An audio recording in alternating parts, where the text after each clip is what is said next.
Refleksi hari ini 11 November 2022. Sebelumnya mari kita berdoa.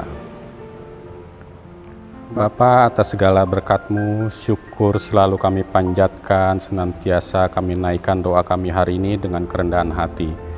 Kami di dalam keterbatasan kekuatan kami, dampingilah kami sepanjang hari ini ya Bapa, supaya apa yang kami kerjakan, apa yang kami ucapkan merupakan sumber daripada-Mu. Terima kasih Bapa, di dalam nama Yesus Kristus kami berdoa. Amin. Renungan Harian Pekan Keluarga GKP Kristen Pasundan, Jumat 11 November 2022. Bacaan diambil dari 2 Tesalonika 1 ayat 3 sampai dengan 12. Ucapan syukur dan doa. Kami wajib selalu mengucap syukur kepada Allah karena kamu, saudara-saudara, dan memang patutlah demikian. Karena imanmu makin bertambah dan kasihmu seorang akan yang lain makin kuat di antara kamu. Sehingga dalam jemaat Allah kami sendiri bermegah tentang kamu, karena ketabahanmu dan imanmu dalam segala penganiayaan dan penindasan yang kamu derita. Suatu bukti tentang adilnya penghakiman Allah yang menyatakan bahwa kamu layak menjadi warga kerajaan Allah, kamu yang sekarang menderita karena kerajaan itu. Sebab memang adil bagi Allah untuk membalas penindasan kepada mereka yang menindas kamu, dan untuk memberikan kelegaan kepada kamu yang ditindas dari juga kepada kami pada waktu Tuhan Yesus dari dalam surga menyatakan dirinya bersama-sama dengan malaikat-malaikatnya dalam kuasanya di dalam api yang bernyala-nyala, dan mengadakan pembalasan terhadap mereka yang tidak mau mengenal Allah dan tidak mentaati Injil Yesus Tuhan kita. Mereka ini akan menjalani hukuman kebinasaan selama-lamanya, dijauhkan dari hadirat Tuhan dan untuk kemuliaan kekuatannya, apabila ia datang pada hari itu untuk memuliakan di antara orang-orang kudusnya dan untuk dikagumi oleh semua orang yang percaya. Sebab kesaksian yang kami bawa kepadamu telah kamu percayai. Karena itu kami senantiasa berdoa juga untuk kamu supaya Allah kita menganggap kamu layak bagi panggilannya, dan dengan kekuatannya menjempurnakan kehendakmu untuk berbuat baik dan menyempurnakan segala pekerjaan imanmu, sehingga nama Yesus Tuhan kita dimuliakan di dalam kamu dan kamu di dalam Dia, menurut kasih karunia Allah kita dan Tuhan Yesus Kristus.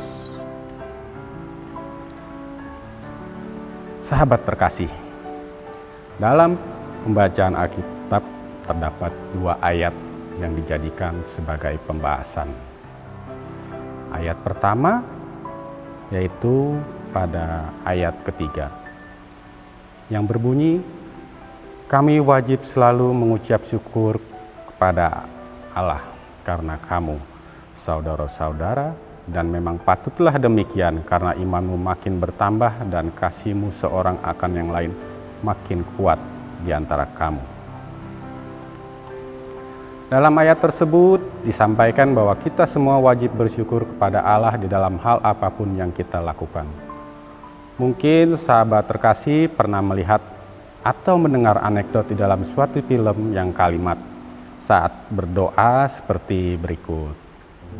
Terima kasih Tuhan telah mengumpulkan kami di sini. Berkatilah makanan yang sudah disiapkan oleh Mama. Semoga yang memakannya semua sehat dan gak ada yang meninggal. Amin.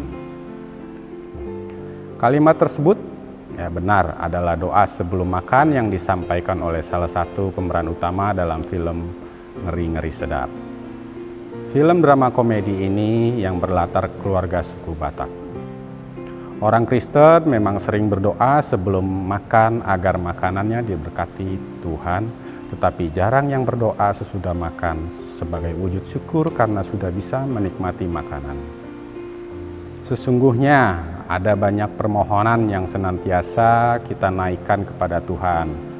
Akan tetapi seringkali kita lupa untuk bersyukur atas doa-doa yang dijawab oleh Tuhan.